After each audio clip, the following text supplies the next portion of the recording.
बिस्मिल्लाहिर्रहमानिर्रहीम। Welcome back class 9 बच्चों। जैसा कि आप जानते हैं हमने आज से चैप्टर नंबर 6 के साथ साथ चैप्टर नंबर 7 के कोऑर्डिनेट ज्योमेट्री की भी मैं वीडियोस अपलोड कर रही हूँ। इनके लेक्चर्स को भी साथ साथ कर रही हूँ। जिन बच्चों ने काफ़ी मुझे मैसेज आ रहे थे, कमेंट्स आ रहे थे कि चैप्टर 7 करवा दें, तो उन बच्चों के लिए मैंने कहा कि चलें ठीक है, चैप्टर 7 इम्पॉर्टेंट है, करवा देते हैं स्टार्ट। तो ये 6 के साथ साथ मैं 7 का भी स्टार्ट दे रही हूँ। आज हम एक्सरसाइज 7.1 के क्वेश्चन नंबर 1 और 2 को सॉल्व करेंगे। 7.1 में जिस तरह कहा गया है, describe the location in the plane of the points P x y for which. हमारे पास दो पॉइंट्स दिए हुए हैं एक्स और वाई के प्लेन, मतलब कि ग्राफ के अंदर हमने इनकी लोकेशन बतानी है। ऑप्शंस दे दिए हमारे पास, ये 10 ऑप्शंस है ऑलमोस्ट, ठीक है। तो इनका हमने बताना है कि कौन से क्वाड्रेंट में है, कौन सी लाइन पर है, जैसा कि हमने 5th चैप्टर में भी ग्राफ को ड्रॉ किया था। जिन बच्चों ने मेरी ग्राफ वाली वीडियोस को देखा हुआ, समझा हुआ है, उस चैप्टर का आपको बेसिक कॉन्सेप्ट तो होगा कि ग्राफ कैसे ड्रॉ होता है, उसके एक्स एक्सिस वाई एक्सिस। चलें ठीक है, मैं दोबारा से बता देती हूँ। कुछ बच्चे होंगे जो न्यू होंगे, जिन्होंने नहीं देखी, तो उनको मैं एक्सप्लेन साथ साथ कर देती हूँ। परेशान नहीं होना, आप लोगों ने घबराना नहीं। मैं एक एक चीज़ आप लोगों के साथ के साथ हर चीज़ क्लियर करूँगी। अगर आप लोगों ने नहीं भी देखी है वो वाली वीडियोस, मेरे लेक्चर नहीं सुने हैं, तो आज की वीडियो में आप उस वीडियोस को भी समझ पाएंगे कि ग्राफ कैसे बनाया गया था तब, और आज भी सेम वही चीज़ अप्लाई करनी है हम लोगों ने। बस हम लोगों ने बताना है कि ये कौन सी, उन्होंने पूछा है कि x is greater than 0, x is greater than, y is greater than equal to, ये कौन सी लोकेशन है, मतलब कौन से क्वाड्रेंट में आ रहे हैं, किस प्लेस पर आ रहे हैं। हमें सॉल्व नहीं करना, हमने सिर्फ उसको बताना है कि उसकी लोकेशन कौन सी है। जी, जैसे कि हमारे पास दिया हुआ एक्स इज़ ग्रेटर देन 0। आपको सबसे पहले तो ये पता होना चाहिए कि ये वाला साइन जो होता है, अगर मूल जिसकी तरफ ओपन हो तो उसको ग्रेटर देन कहते हैं, ग्रेटर, और जिसकी तरफ बंद होता है, मतलब इस तरफ कोई वैल्यू लिखी है और उसकी तरफ मुंह फेस क्लोज हो रहा है, तो उसको लेस देन कहते हैं, ठीक है। ये बेसिक सा कॉन्सेप्ट है, ये तो आपको पता होना चाहिए। यहाँ पे हमारे पास ग्राफ होता है, ग्राफ के अंदर यहाँ पे हमारे पास 0 होता है। इस तरफ ये वाली लाइन हमारी जो होती है ना बच्चों, ये वाली हॉरिजॉन्टल लाइन, वर्टिकल लाइन, ये हमारी एक्स एक्सिस की होती है। एक्स यहाँ पे पॉजिटिव, यहाँ पे नेगेटिव। ये हॉरिजॉन्टल लाइन हमारे पास वाई एक्सिस की होती है, वाई पॉजिटिव, वाई नेगेटिव, ठीक है। यहाँ पे हमारे पास जितनी भी वैल्यूज़ होंगी वो एक्स की पॉजिटिव वैल्यूज़ होंगी, यहाँ पे जितनी भी एक्स की वैल्यूज़ हैं वो नेगेटिव होनी है। अब उन्होंने क्या कहा, एक्स इज़ ग्रेटर देन 0, 0 से एक्स बड़ा है, मतलब बड़ा तभी होगा जब एक्स की तमाम वैल्यूज़ हमारे पास क्या होंगी, पॉजिटिव होंगी। तो वो तमाम वैल्यूज़ एक्स हमारी कहाँ पर आ रहा है, यहाँ पर आ रहा है। एक प्लेन ये वाला होता है, दूसरा प्लेन ये वाला होता है, इस तरह ही होता है ना हमारे पास, ये हाफ प्लेन, ये फुल प्लेन, ठीक है। तो इसका आंसर आपने पता क्या लिखना है कि ये ग्रेटर है ना, यहाँ से यहाँ तक इसकी वैल्यूज़ आ रही हैं, ठीक है, इस रीजन में आ रही हैं। तो आपने इसका जो आंसर लिखना है वो आपने जस्ट ये लिखना है, राइट हाफ प्लेन,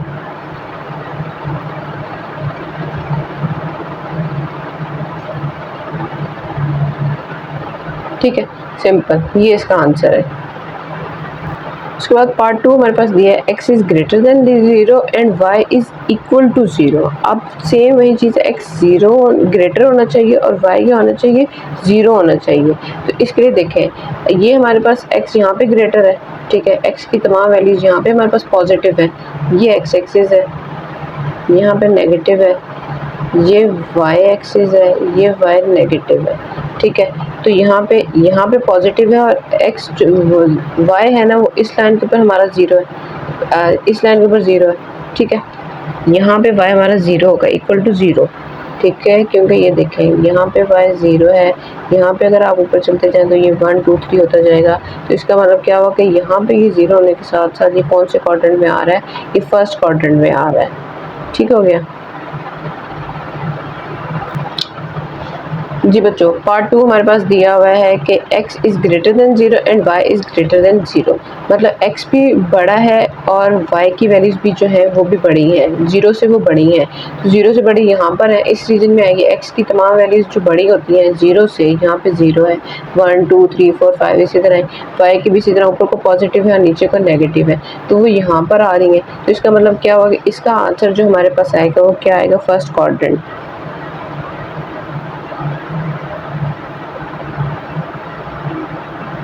ठीक है। सिंपल से आंसर आप लोग लिख लेंगे, इनकी लोकेशन कौन सी है, और कुछ भी नहीं हम लोगों ने करना। थर्ड में उन्होंने कहा x इज़ इक्वल टू 0। बच्चों ये हमारे पास y का होता है, ये इधर हमारे पास x का होता है, यहाँ पर x नॉट और यहाँ पे y नॉट। बच्चों सबसे पहले तो आप लोगों ने ग्राफ बना लिया करें ताकि आप लोगों को समझ आ सके, आप लोगों की अपनी आसानी के लिए कि हम लोगों ने रिप्रेजेंट करके आप लोगों को समझ आ जाएगी कि कौन सी वो पॉइंट कहाँ पे लोकेट कर रहा है। अगर आप लोग खुद ही दिमाग में जूम करेंगे ना तो अक्सर कैलकुलेशन गलत हो जाएगी, क्योंकि ग्राफ का है और सिर्फ हमने बताना है, तो ये कोई ज़्यादा लेंथी काम नहीं है। अगर आप दूसरा हल्का सा स्केच चार्ट ड्रॉ कर लें, x इज़ इक्वल टू 0, तो जो यहाँ पे अगर x 1 है, यहाँ पे 2 है, यहाँ पे 3 है, तो इसका मतलब क्या होगा, x इस लाइन पे 0 है ना, ठीक है, ये वाली लाइन उसकी क्या है, 0 वाली लाइन है। x इज इक्वल टू 0 कहाँ पर होगा, वो y लाइन पर होगा, ठीक है। तो यहाँ पे आप लोगों ने लिखना है y एक्सिस पर क्या होगा, x हमारा 0 होगा, ठीक है। अब यहाँ पे अगर x है, यहाँ पे y नॉट नेगेटिव, मतलब यहाँ पे नेगेटिव है, यहाँ पे x की वैल्यू नेगेटिव है, तो उन्होंने क्या है y इज इक्वल टू 0। अगर y की वैल्यू यहाँ पे 1 है, यहाँ पे 2 है, यहाँ पे -1 -2, तो 0 यहाँ पर है, इस लाइन के ऊपर है, इसका मतलब x एक्सिस के ऊपर वो 0 है, तो यहाँ पे हम क्या लिख देंगे, x एक्सिस। बस इतना सा आंसर है, सिंपल सा आंसर है। उसके बाद हमारे पास उन्होंने दिया हुआ है x is greater than 0, y is less than equal to 0। x हमारा यहाँ पे ग्रेटर है, यहाँ पे 1 है, 2 है, 3 है, ठीक है, इस तरफ हमारा x क्या है, बड़ा है, और उन्होंने क्या y छोटा है और 0 से छोटा है, 0 भी मतलब 0 बड़ा है और उससे छोटी जितनी वैल्यूज़ है, तो y की छोटी वाली वैल्यूज़ यहाँ पे जा रही होती हैं, ठीक हो गया। यहाँ पर इस तरफ यहाँ पे y नेगेटिव होता है, यहाँ पे x नेगेटिव होता है, यहाँ पे y पॉजिटिव होता है, मतलब उसकी नेगेटिव वैल्यू सारी इस तरफ है और x की सारी पॉजिटिव वैल्यूज इस तरफ है। तो ये जो साइड है यहाँ पे उसका लाई कर रहा है, ये जो पॉइंट वो कंडीशन कह रहा है वो इस जगह पर आ रही है, तो इसका मतलब क्या हुआ कि हम यहाँ पे क्या लिखेंगे, यहाँ पे हम सिंपल लिख देंगे 4th क्वाड्रेंट, ठीक है। द 4th क्वाड्रेंट लिख दें, द 4th क्वाड्रेंट लिख दें, आप 4th इस तरह भी लिख सकते हैं, ये आपकी मर्जी है जी बच्चों। y is equal to 0, x is equal to 0, कौन सा पॉइंट है जहाँ पर x और y दोनों 0 होते हैं, ये हमारे पास x की साइड होती है, ठीक है, ये वाली लाइन x की होती है, ये वाली y की होती है, y नॉट इधर होता है, ठीक है। तो क्या हुआ, 0, x भी यहाँ पे 0 होता है, y भी यहाँ पे 0 होता है। इस पॉइंट को हम क्या कहते हैं, जब भी हम ग्राफ ड्रॉ करते हैं, कोई भी चीज़ ड्रॉ करते हैं, तो हम इस चीज़ को क्या करते हैं, हम कोई भी एंगल लें तो उस एंगल में हम इस चीज़ को क्या कहते हैं कि ओरिजिन प्लेस होता है ना, तो इसको यहाँ पे क्या लिख देंगे, ओरिजिन पर y भी 0 होता है और x भी क्या होता है, 0 ही होता है। बहुत इजी, बहुत सी बेसिक से ये क्वेश्चन हैं जो वो आपसे पूछ रहे हैं। अगर आप लोगों का कंसेप्ट क्लियर है ना ग्राफ के अकॉर्डिंग, तो ये कुछ भी मुश्किल नहीं है बताना जी बच्चों। x is equal to y, ऐसी कौन सी जगह है जहाँ पर x की और y की दोनों की वैल्यूज इक्वल होती हैं। इक्वल वैल्यूज बच्चों कैसे होती हैं, 1 is equal to 1, 2 is equal to 2, मतलब x भी 1 है, y भी 1 है, x भी 2 है, y भी 2 है, x भी 3 है, y भी 3 है, -3 हो गया, -4 हो गया, सेम वैल्यूज जहाँ जहाँ आ रही है। तो ठीक है, यहाँ पर हमारे पास x होता है, यहाँ पे क्या होता है y, यहाँ पे x नेगेटिव होता है और यहाँ पे क्या होता है y नेगेटिव होता है। यहाँ पे अगर x की वैल्यू 1 है, यहाँ पे y की वैल्यू 1 है, x की वैल्यू 2, y की वैल्यू 2, x की वैल्यू 3, y की वैल्यू 3। इसका मतलब क्या होगा, ये वाली प्लेस है जहाँ पे एक तो इक्वल है, दोनों के x और y की वैल्यूज इक्वल है। दूसरा, यहाँ पे अगर x की वैल्यू -1 है तो इस साइड पे भी तो -1 आ रहा है y का, इस तरफ x2 है तो यहाँ पे y2 है, इधर -x3 है, -3 है तो यहाँ पे -3 है, यहाँ पे -4 है तो यहाँ पे -4 है। इसका मतलब क्या होगा, ये साइड भी इक्वल दे रही है, पॉजिटिव इस तरफ में दे रही है और नेगेटिव क्या कर रही है, वो इस तरफ में लाइन शो कर रही है कि वो वाली values x is equal to y यहाँ पर आ रही है। तो इसके लिए बच्चा लोग क्या लिखेंगे, it is a line bisecting first and third quadrant जो थर्ड फर्स्ट में भी आ रही है और फर्स्ट में भी आ रही है, फर्स्ट और थर्ड दोनों में आ रही है, ठीक है। यहाँ पे वो दोनों जगह है, ये दो जगह पर वो पॉइंट्स हैं जहाँ पे एक्स और वाई की वैल्यूज एक दूसरे के इक्वल आ रही है। सिंपल सी चीज़ है जो हमने बतानी है, जो बल्कि उन्होंने बताई और हमने वो शो करके ढूंढ के बतानी है कि वो कौन सी जगह पर है। x इज ग्रेटर देन और इक्वल टू 3, मतलब क्या होगा कि x की वैल्यू एक तो पॉजिटिव है, ठीक है, यहाँ पे 1 2 3 यहाँ पर आ गया, ठीक है। अब उन्होंने कहा कि x 3 से बड़ा है, मतलब क्या होगा x की वैल्यूज इस तरफ को जा रही हैं, 4 5 6 अप टू सो ऑन, जितनी भी वैल्यूज है ना वो इस तरफ को जा रही हैं। उन्होंने पॉजिटिव वैल्यू का नहीं कहा, उन्होंने 3 को भी कहा है कि बीच में ऐड होता है इक्वल टू, ठीक है। यहाँ पे y की है, y का कोई जिक्र नहीं है, 3 से बड़ी है, इस जगह से अप टू सो ऑन जितनी भी वैल्यूज हैं इस बात का वो जिक्र कर रहे हैं। तो इस चीज़ को आप कैसे लिखोगे, द पॉइंट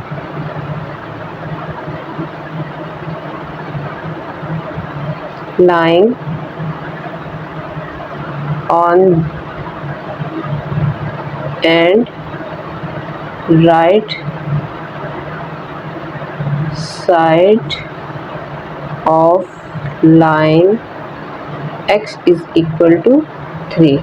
क्या मतलब हुआ, the point lying on, point जो लाई कर रहा है इस पॉइंट के ऊपर राइट साइड की तरफ, इस तरफ को मजीद पॉइंट्स जा रहे हैं ऑफ द लाइन x की 3 से अबव, ठीक है। तो ये आप लोगों ने यहाँ पे इसका आंसर लिख देना है। 9th में कह रहे हैं y इज़ ग्रेटर देन 0, ठीक है, y 0 से बड़ा है, यहाँ पे x नेगेटिव है, x पॉजिटिव है, यहाँ पे y नेगेटिव है। 0 से बड़ा मतलब 1 2 3 4 5, ठीक है, ये पॉइंट है।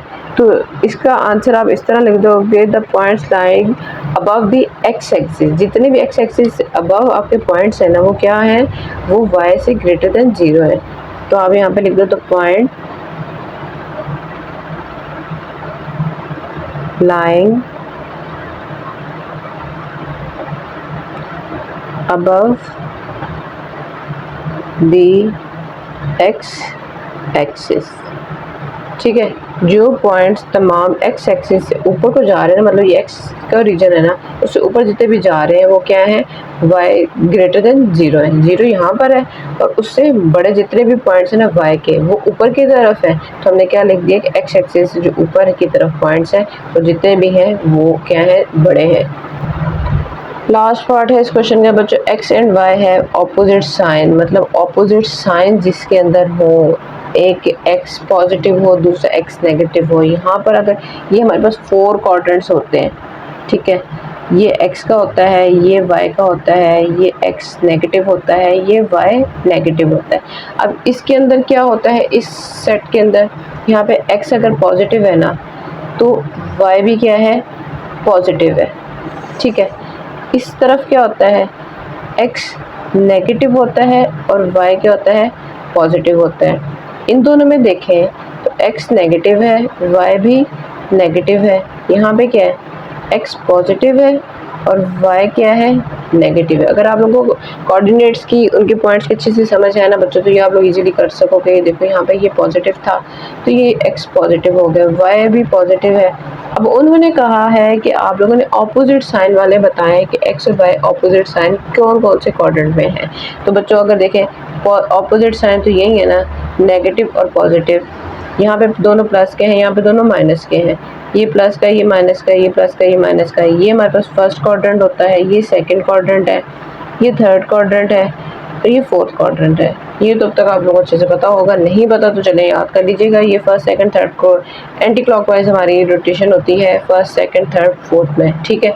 ये याद करने का आसान तरीका होता है। तो आप लोगों ने यहाँ पे लिखना है the set of points in second and third quadrant and fourth quadrant, the points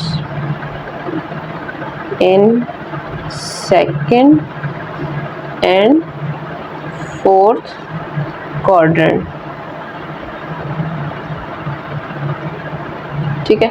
जो सेकंड में है और जो फोर्थ में है, जितने भी पॉइंट्स हैं ना वो हमारे हैं इस ऑपोजिट साइन के साथ। तो इसी के साथ क्वेश्चन नंबर 1 भी हमारा कंप्लीट होता है। क्वेश्चन नंबर 2 को स्टार्ट करते हैं जल्दी से। क्वेश्चन नंबर 2 में कह रहे हैं find the distance between the points. आप लोगों ने डिस्टेंस फाइंड करना है। ये हमारे पास 4 पॉइंट्स दे दिए A, C, L और P। तो आप लोगों ने इसका डिस्टेंस फाइंड करें इन पॉइंट्स का। इसको सॉल्व करने से पहले आपको फॉर्मूला याद होना चाहिए, फॉर्मूले का पता होना चाहिए। तो ये ले जी, यहाँ पे ये डिस्टेंस का फॉर्मूला दिया हुआ है। अगर आपके पास a x1 y1 दिया और b की वैल्यू x2 y2 दी हो तो उसके अकॉर्डिंग आपका जो डिस्टेंस का फॉर्मूला बनता है वो square root of x2 minus x1 whole square plus y2 minus y1 whole square बनता है। इस फॉर्मूले को याद कर ले और अब आए सॉल्व करते हैं क्वेश्चन नंबर 2 को। क्वेश्चन नंबर 2 का पार्ट 1 हमारे पास जो दिया हुआ है वो दिया हुआ है वैल्यू a 6 7, b की वैल्यू दी है 0 और -2। बच्चों फॉर्मूला लिखने से पहले मैं आप लोगों को ये चीज़ बता देनी चाहती हूँ कि ये वाली वैल्यू हमारे पास x1 की होती है, ये वाली वैल्यू x2 की होती है। यहाँ पे ये y1 है तो यहाँ पे ये y2 है, ठीक है। x1 y1 x2 y2, ठीक है। अब आप लिखें डिस्टेंस का formula. Distance is equal to square root of x2 minus x1 whole square plus y2 minus y1 whole square, ठीक है। अब हमने वैल्यूज को पुट करना है। हमारे पास जो वैल्यू है x2 की वैल्यू दी हुई है 0, x1 की वैल्यू है हमारे पास 6 होल स्क्वायर प्लस y2 की वैल्यू है -2 -7, ठीक है। वैल्यूज को ध्यान से लिखिएगा, ये चीज़ अच्छे से याद कर लीजिएगा। ऐसा ना हो कि आप लोग x1 x2 y1 y2 कर लें, ये गलत हो जाएगा, फिर आपका आंसर बिल्कुल गलत हो जाएगा। इन दोनों को सॉल्व करने से हमारे पास क्या आंसर आ रहा है, इन देखें ये 0 के अंदर -6 करेंगे तो -6 ही आ जाएगा। -6 का square plus minus minus plus 7 plus 2 9 sign of greater value minus. जब भी माइनस का आप स्क्वायर लोगे तो वो माइनस साइन क्या हो जाता है, ख़त्म हो जाता है। उसकी लॉजिक भी मैं बताई हुई है, दोबारा से बता देती हूँ। -1 और -1 को मल्टीप्लाई करें तो ये माइनस माइनस आपस में कैंसिल हो गए तो प्लस हो जाता है। इसी तरह जब हमने 6 का स्क्वायर लेना है तो 6 6 36 प्लस 9 का स्क्वायर 9 9 ज़र 81 के अंदर जब आप लोगों ने 36 को ऐड किया तो इसका आंसर जो हमारे पास आ रहा है 36 प्लस 81 117, ठीक हो गया। अब चाहे तो यहाँ पे रोक दे, पर आप लोगों की बुक के पीछे ना मज़ीद सिंप्लीफाई करके लिखा हुआ है। तो वो सिंप्लीफिकेशन कैसे, अब आप लोग ना ट्राई करें कि ये किसी के टेबल पे चले जाए, क्योंकि ये एग्जैक्ट परफेक्ट स्क्वायर तो किसी का है नहीं जो ये स्क्वायर रूट सॉल्व हो सके, ठीक है। तो अब इसलिए क्या करेंगे, यहाँ पे हम ले लेते हैं इसका एलसीएम 117 का। तो क्या ये 7 जो है ये 3 के टेबल पर जाता है, 2 के टेबल पर जा नहीं सकता, तो 3 के टेबल पर ट्राई करते हैं। 3 9 ज़र 27, 2 नंबर आगे चले गए, ठीक है। सॉरी 3 3 ज़र 9, ठीक है। 2 आगे चले गए, 3 9 ज़र 27, 3 1 ज़र 3 3 3 ज़र 9। अब 13 किसी के टेबल में नहीं जाता, वो अपने ही टेबल में जाता है, ठीक हो गया। अब यहाँ से क्या मैं ये चीज़ लिख सकती हूँ 3 मल्टीप्लाई बाय 3। अब मैं डायरेक्ट कर दूँ कि चले मैं इस क्वेश्चन में डायरेक्ट नहीं करती। अब यहाँ से आगे आप लोगों ने क्या करना है, यहाँ पे ये देखिए 3 3 क्या होता है, 3 का स्क्वायर होता है। यहीं पे मैं कर देती हूँ 3 का स्क्वायर मल्टीप्लाई बाय 13, ठीक है। अब इसको क्या मैं इस तरह लिख सकती हूँ, स्क्वायर रूट ऑफ 3 का स्क्वायर, जगह कम है मैं नेक्स्ट पेज पे नहीं गई, अलग-अलग स्क्वायर रूट कर दिया। इस स्क्वायर को स्क्वायर रूट के साथ कट गया तो स्क्वायर रूट ऑफ 13 तो उसके ऊपर ही रहेगा, उसका कोई सॉल्यूशन नहीं है। 3 स्क्वायर रूट ऑफ 13 ये हमारा आंसर आ जाता है, ठीक है, क्या करना है, फॉर्मूले के अंदर आप लोगों ने बच्चों वैल्यूज को ध्यान के साथ पुट कर लेना है। फॉर्मूला हमारे पास एक्स स्क्वायर माइनस x1 का whole square y square minus y1 का होल स्क्वायर दिया हुआ है। वैल्यूज पुट की आंसर आ गया है। या तो आप लोगों के पास हो सकता है आप लोगों के पास परफेक्ट स्क्वायर हो और ये स्क्वायर रूट सॉल्व हो जाए, नहीं होगा तो आप लोग एलसीएम लेके देखें, स्क्वायर बनाने की कोशिश करें, मैक्सिमम जितना छोटे से छोटी वैल्यू आ सकती है हमने वो वाली वैल्यू लेकर आनी है, इसलिए ये वाला स्टेप लिया गया। जब ये लिया तो यहाँ पे ये एक्स 3 स्क्वायर होता है, स्क्वायर को अलग-अलग कर दिया, ठीक है। ये वाला क्योंकि सॉल्व हो सकता था इसलिए अलग करके लिख दिया, ये वाला सॉल्व नहीं हो सकता तो ये स्क्वायर रूट के अंदर ही रहा।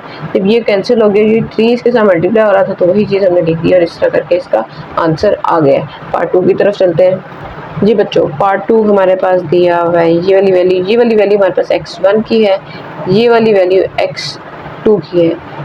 इसको हम y1 कह देते हैं, इसको y2 कह देते हैं। रफ वर्क में आप लोग लिख लें आपकी आसानी के लिए। जब हम लोग ने फार्मूला लिखना है उसके अंदर वैल्यूज पुट करनी है तो हमें किसी किस्म की कोई परेशानी ना हो। फार्मूला याद है, x2 minus x1 whole square plus y2 minus y1 whole square, ठीक है। वैल्यूज को पुट करते हैं।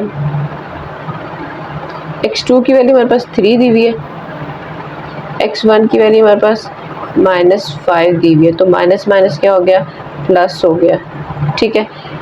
फॉर्मूले का माइनस और इस वैल्यू का माइनस, माइनस माइनस क्या हो गया, प्लस हो गया। दोबारा से समझ लें बच्चों, फॉर्मूले में था माइनस, जब हमने x2 की वैल्यू लिखने लगे तो उसके साथ भी था माइनस, वो वाला माइनस और इस फॉर्मूले का माइनस दोनों मिलके क्या हो गए, प्लस हो गए, ठीक है।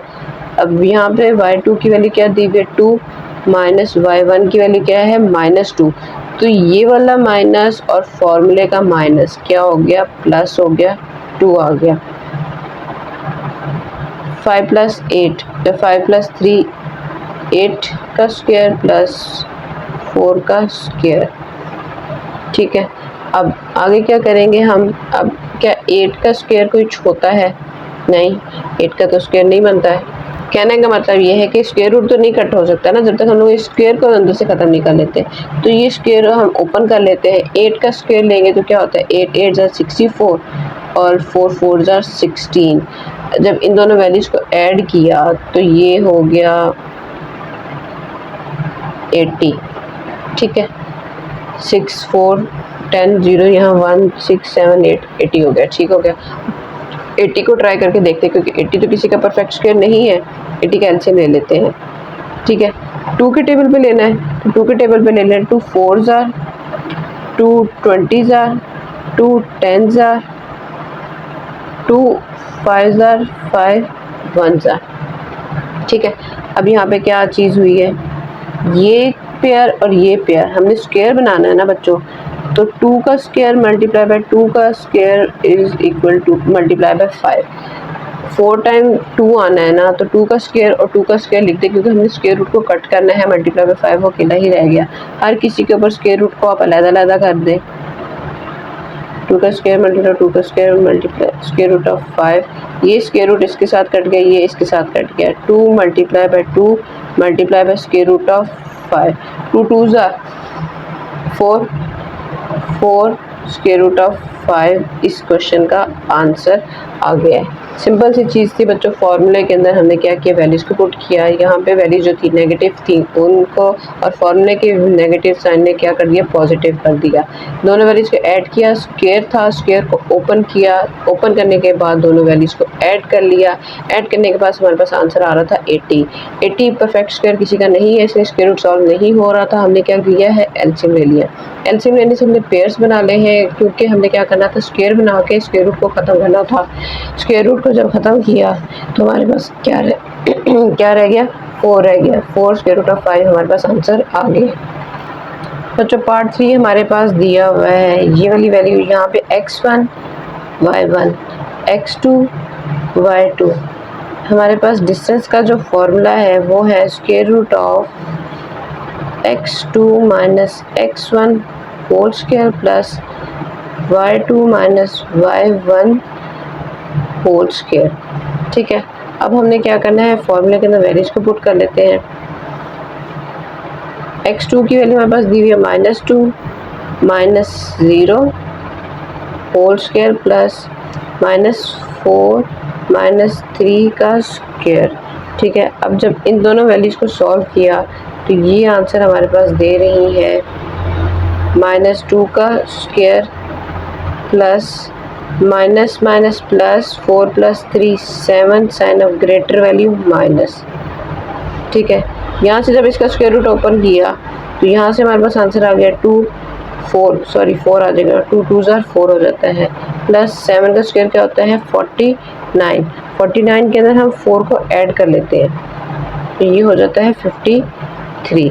ठीक है, अब क्या किया है, इसको मज़ीद आप अगर सॉल्व करके देख भी लें किसी भी टेबल पर एलसीएम, तो एलसीएम इसका सॉल्व नहीं होता। ठीक है, 53 का किसी भी सूरत में ये प्राइम नंबर है, ये नंबर किसी के टेबल में भी नहीं आता, ये अपना ही एक नंबर है। तो बच्चों जी यहीं पर इसका आंसर ख़त्म हो जाता है, इसको हम आगे मज़ीद कंटिन्यू नहीं कर सकते। सिंपल सा क्वेश्चन था, क्या किया, वैल्यूज़ को फॉर्मूले के अंदर पुट किया, स्क्वायर ओपन किया, स्क्वायर को ओपन करने से साथ बात किया कि ऐड किया और यही हमारा आंसर बन गया है। क्वेश्चन नंबर 2 का लास्ट पार्ट बच्चों जी, x1 y1 x2 y2। Distance का फॉर्मूला हमारे पास दिया हुआ है x2 - x1 का स्क्वायर प्लस y2 - y1 का स्क्वायर। आप लोग जितनी प्रैक्टिस करोगे आपको उतने अच्छे से याद हो जाएगी हर चीज़, कुछ भी मुश्किल नहीं होती है। अब क्या करना है, हम लोगों ने वैल्यूज़ को पुट करना है। x2 की वैल्यू हमारे पास क्या दी हुई है 0, माइनस x1 की वैल्यू क्या है -8, तो माइनस माइनस क्या हो गया प्लस। ठीक है, जैसे ही हमने पार्ट 2 के अंदर किया है सेम वैसे किया है।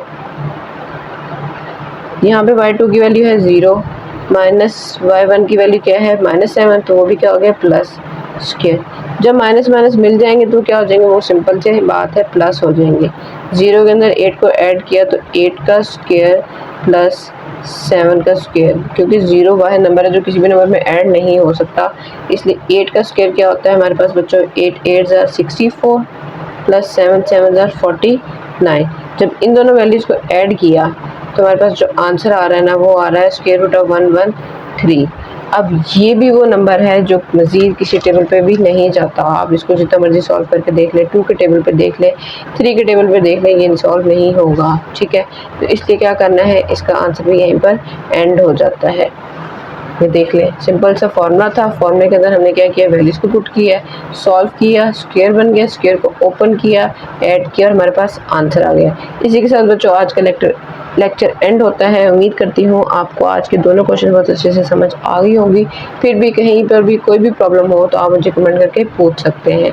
चैनल को सब्सक्राइब कर लें, अगर आप चैनल पर न्यू हैं, वीडियोस अच्छी लग रही है तो लाइक कर लें, अपने दोस्तों के साथ ज़्यादा से ज़्यादा शेयर करें। बच्चों इस चैनल पर आपको केमिस्ट्री के लेक्चर्स भी अब स्टार्ट हो गए, हम लोगों ने चैप्टर फर्स्ट ईयर की सीरीज स्टार्ट कर ली है केमिस्ट्री की, फिज़िक्स की भी स्टार्ट हो गई है, 9th क्लास के मैथ्स के चल रही है, 9th की फिज़िक्स भी स्टार्ट हो गई है, तो आप लोग उनके मतलब भी लेक्चर्स ले सकते हैं। अब तक बहुत ख्याल रखें, दुआ में याद करते हैं, मिलते हैं अगली वीडियो में, तब तक के लिए अल्लाह हाफ़िज़।